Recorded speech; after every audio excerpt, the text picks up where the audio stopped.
তাহলে কিন্তু আমরা এই আগুন থেকে একটু মুক্তি পেতাম আর কি।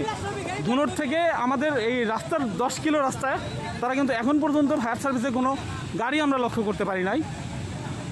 আর শেষ পর্যন্ত জানতে আমার সাথেই থাকুন, সেই পর্যন্ত সাথেই থাকুন।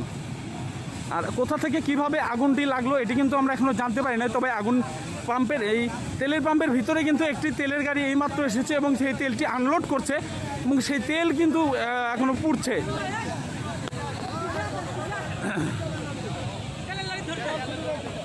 এখন এই মুহূর্তে যেটিতে আগুন লাগছে সেটা কিন্তু তেলের গাড়িতে আগুন লাগছে।